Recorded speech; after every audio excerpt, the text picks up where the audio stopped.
Welcome to Lazy Veggie's hot and humble vegetable soup. We've got all the normal ingredients: cabbage and celery, some root vegetables and some onion, and we're just going to basically chop everything into pretty healthy sized chunks because it's all going to go into the soup maker, and we're going to have it blended so that it's a smooth soup. And everything's in there.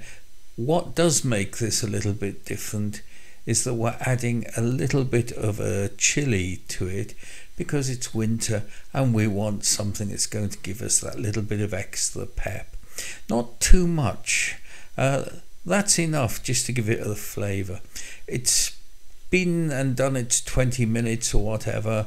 I've got a plate of it there. It's looking okay, but it just needs a little something extra, and what could be easier than just giving it a little bit of milk or cream just to make it into something a bit more special. Absolutely delicious.